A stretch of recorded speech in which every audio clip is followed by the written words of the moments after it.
Hola a todas y a todos, yo soy Sandra García Rodríguez. Primero de todo, quiero agradecer al grupo de investigación Escritoras y Escrituras, al cual yo también tengo el honor de formar parte, aunque hoy no pueda estar con ellas, a Natalia Muñoz Maya y a Ana Macanuco, que son las directoras de este congreso, y como siempre al resto de componentes del grupo.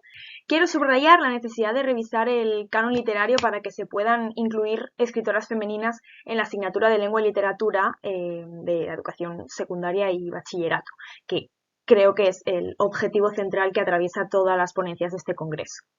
La pregunta que titula esta ponencia, pues la planteo como una cuestión que podría tratarse en las aulas para que la ausencia de escritoras en los libros de texto no genere la impresión de que realmente no existieron escritoras.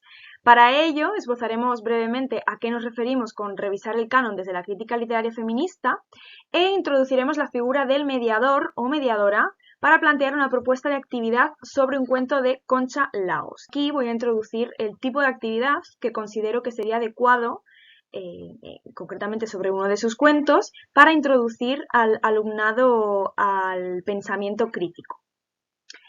El objetivo es, como digo, sembrar esta inquietud crítica también en los docentes, porque son los que van a mediar entre el alumnado y el texto, los que van a guiar en el proceso de lectura y de comprensión lectora.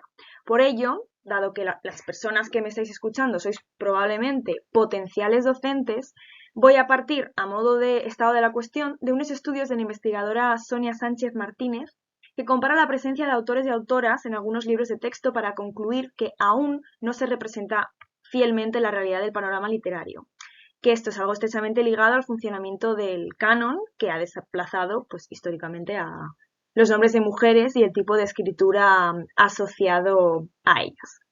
Os voy a mostrar en la siguiente diapositiva pues algunos de los estudios a los que me estoy refiriendo.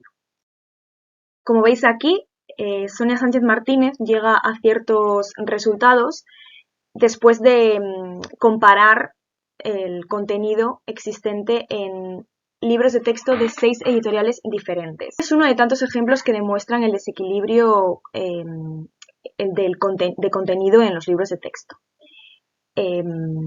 Los otros que he puesto en esta diapositiva, estos otros estudios, pues también concluyen con datos similares. La investigadora a la que me he referido antes, Sonia Sánchez Martínez, expresa que la no presencia de mujeres en los manuales de la enseñanza secundaria muestra una realidad desvirtuada, pues al no contener la presencia femenina transfigura la verdad y hace creer que durante siglos no existió la mujer creadora. Es decir, es muy importante que en las aulas expliquemos que la realidad reflejada en los libros de textos está sesgada, que es solo una parcela seleccionada de la historia. Si por lo menos, explicamos cómo funciona el canon y por qué muchas de estas escritoras no aparecen en los libros, al menos ofreceremos al alumnado un conocimiento acerca del sistema que genera el silencio con respecto a la escritura femenina y el papel de las escritoras en el panorama literario. Es necesario porque de lo contrario lo que se interioriza es que la literatura es una actividad exclusiva para los sujetos masculinos y la ausencia de referentes dificulta la inquietud literaria de los sujetos que no se reconozcan con los agentes estudiados. Aquí os muestro las tablas que saco de este estudio de Sánchez Martínez. Entonces, bien, para abordar este asunto, cabe preguntarnos de qué hablamos cuando decimos que hemos de revisar el canon literario. Como expresa Blas Sánchez Dueñas, la literatura como ciencia viva ejerce una selección natural y perpetúa unos textos representativos de cada periodo a partir de un conjunto de estatutos, aparatos categoriales o modalidades canónicas. Son muchas, por lo tanto, las instituciones y los agentes que colaboran en la construcción y la formulación del canon, y todas responden a intereses diferentes. Pero siempre suelen canonizar textos que recogen un conjunto de valores que la tradición y la ideología patriarcal han instituido como norma. Por lo tanto, los textos que forman el centro son generalmente androcéntricos y misóginos, algo que señalan investigadoras como María Jesús Fariña Busto en su estudio de 2016 o María Rosal en 2018, que son referencias que os pongo al final de esta presentación. Esta solo por citar a dos de tantos investigadores que, de nuevo, concluyen con resultados similares. y que proponen que desde los estudios de género, por su metodología, se puede replantear ese canon literario que históricamente ha eliminado las voces de grupos humanos entre los cuales se encuentran las mujeres. Como explica Irizabala, el propio concepto de canon implica el cumplimiento de criterios masculinos que suponen la exclusión femenina, puesto que no participan de los requisitos que la crítica ha establecido como superiores. Existen una serie de opiniones autorizadas que definen el valor de los textos. Por tanto, a través de una nueva epistemología, podemos replantear el canon. Y con esto me refiero no solo a la epistemología feminista, también a la conocida como queer o LGTB, que son campos desde donde se están elaborando numerosos estudios que cuestionan aspectos sobre la pedagogía en relación con el canon, con el objetivo de remodelar ciertas cuestiones, entre ellas los textos que se estudian y cómo se estudian. Aquí quiero hacer un pequeño apunte, ya que en la cita que aparece en la pantalla, en la parte de abajo, se menciona el canon escolar. Es importante señalar que existe una diferencia entre el canon literario, del que estamos hablando hasta ahora, y el canon escolar, porque este último está limitado por el marco educativo, por lo que se tiene que considerar que existen otros factores, como la amplitud de contenidos curriculares o las diferentes características del alumnado, que pues, restringen un poco también el canon escolar en este caso. Esto lo anoto porque, aunque nosotras aquí estamos hablando de canon literario, nos referimos también al canon escolar, porque están estrechamente ligados, pero se tienen en cuenta los condicionantes que limitan aún más el canon escolar. Por eso yo estoy proponiendo aquí en esta comunicación que, dadas las dificultades que existen para modificar estos contenidos que se dan en las aulas, pues al menos se podría explicar cómo ha sido el proceso que ha llevado a que no se hable en clase de pues muchas de las escritoras que existen dentro de nuestra historia de la literatura española. Como anuncié al principio de esta presentación, quiero resaltar e introducir la figura del mediador o mediadora y resaltar la importancia del proceso de mediación, considerando que es desde este punto, desde el mediador, desde el que puede surgir esta remodelación del marco educativo, así como es necesario que surja desde la figura del docente o la docente para que dentro de su marco de acción puedan transmitir en sus clases los aspectos pertinentes con respecto al canon literario e inducir al pensamiento crítico.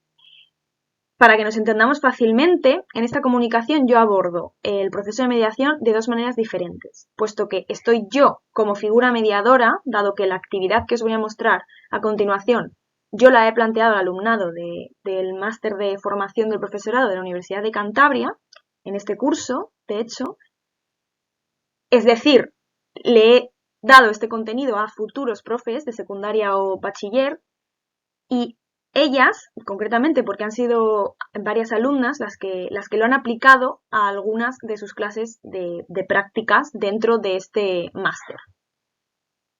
Por otro lado, la figura del docente en este caso es también mediadora, es decir, yo medio entre mis alumnas y sus alumnos y ellas median entre sus alumnos y el texto que se va a tratar en la clase.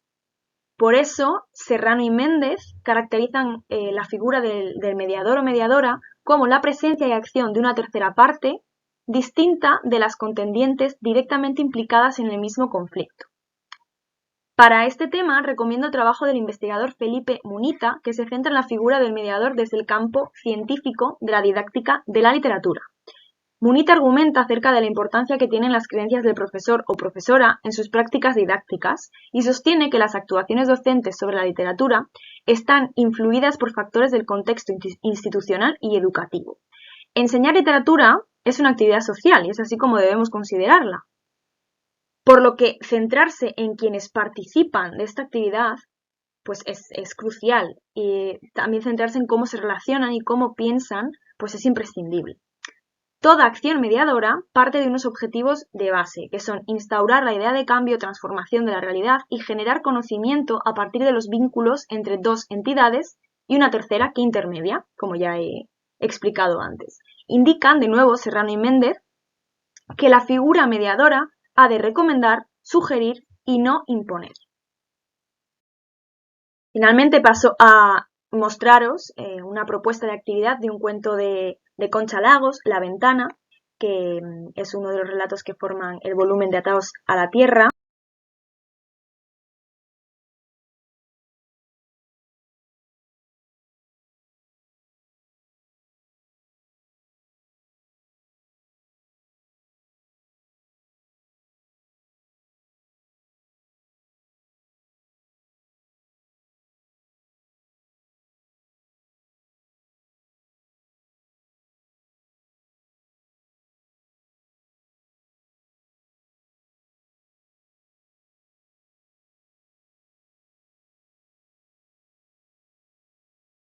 Y al que vais a poder acceder a través de un enlace que os voy a mostrar después.